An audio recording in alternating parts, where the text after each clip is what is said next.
नमो नमः। नवीन कुमारः, व्याकरण प्राध्यापकः, नंदन संस्कृत महाविद्यालयः, ईशःपुरं मधुबनी। अद्य वयं स्वरवैदिकी प्रक्रिया पठिष्यामः।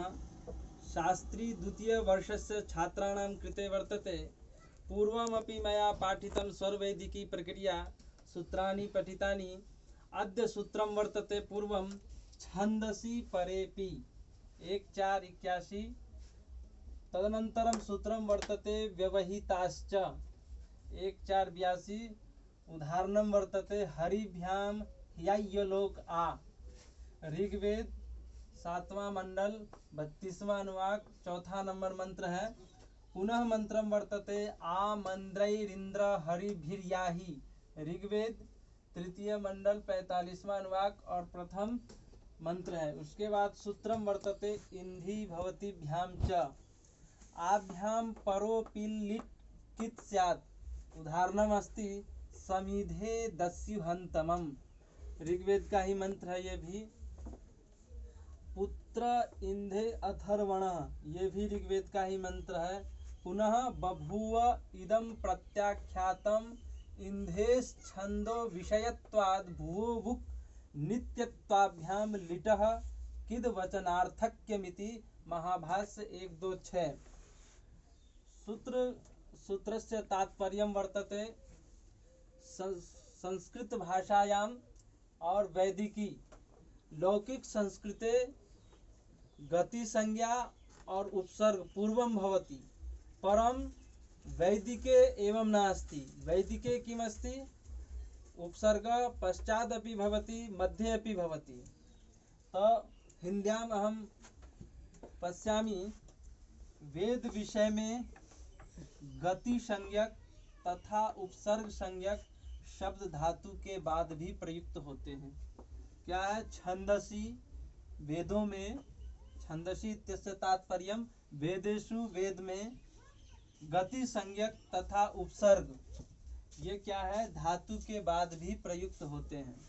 फिर कह रहा और वेद विषय में तो गति संज्ञक तथा उपसर्ग संज्ञक शब्द व्यवधान में भी प्रयुक्त होते हैं। शब्द व्यवधान का मतलब अर्थात शब्दों और धातुओं के मध्य अन्य शब्दों का भी प्रयोग भी रह सकता है। इन दो सूत्रों का हम उदाहरण देखते हैं। पहला उदाहरण है हरिभ्याम याह्यलोक आ और दूसरा है आमंद्रैरिंद्र हरिभिर्याहि। प्रथम उदाहरण में आ याहि ऐसा होना चाहिए था, और यहाँ क्या है याह्यलोक आ, किंतु होता है याहि ओक आ, अर्थात उपसर्ग आ का प्रयोग यही इस धातु रूप के परे बाद में हुआ है। आप देखिए ये जो उपसर्ग है आ, इसका प्रयोग लौकिक में पहले होता है। उपसर्ग पहले ही होता है लौकिक संस्कृत में, परंतु वेद में याह्यलोक आ, इसका आ जो उपसर्ग है बाद में प्रयुक्त हुआ। और याही होना चाहिए यहाँ पे आ याही, परंतु याही लोक इस तरह से प्रयुक्त किया है। क्योंकि इससे सूत्र का भी यही उदाहरण है, क्योंकि धातु याही अर्थात उपसर्ग आ के मध्य में ओकह एक अन्य शब्द भी प्रयुक्त होता है। दूसरा उदाहरण में है पहले उपसर्ग आ, मध्य में मंद्रैरिंद्र हरिभि। इन कई शब्दों का व्यवधान है इसमें, इंद्र का है, ऐन्द्र का है, हरिभि का है, ये सब कई शब्दों का व्यवधान है। तथा याही धातु का रूप प्रयोग होता है। तो याही यहाँ पे याही धातु भी है, यहाँ ये इसका रूप प्रयोग हुआ है। तो इसमें तो आ उपसर्ग बाद में प्रयोग हुआ है, इसमें पहले हुआ है। तो सूत्र वही कहा है कि पहले भी हो सकता है, बाद में भी हो सकता है, मध्य में भी हो सकता है। इन सब को इन दो सूत्रों के पढ़ने के बाद निष्कर्ष क्या निकलता है कि उपसर्ग संज्ञक तथा गति संज्ञक शब्दों की भी धातु के साथ 3 स्थितियां रह सकती है। कितनी स्थितियां रह सकती है? 3 स्थितियां रह सकती है। पहला है ये शब्द धातु के पहले रहते हैं। दूसरा है ये शब्द धातु रूप के बाद भी रहते हैं। और इनके धातु के अथवा धातु के और इनके मध्य अंत शब्दों का व्यवधान भी रह सकता है, किंतु लौकिक संस्कृत में ऐसा नहीं है। लौकिक संस्कृत में गति और उपसर्ग संज्ञक शब्द सदैव धातु का अव्यवहित पूर्व में ही प्रयुक्त होते हैं, किसी प्रकार स्वातंत्र नहीं है।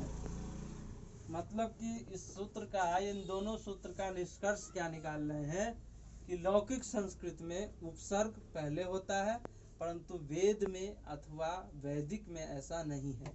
वैदिक में बाद में भी हो सकता है उपसर्ग, मध्य में भी हो सकता है और पूर्व में भी है। उसके बाद सूत्र है इंधी भवतीभ्याम च आभ्याम परोपि लिट कित स्यात्। तो इसका उदाहरण समीधे दस्युहंतमम।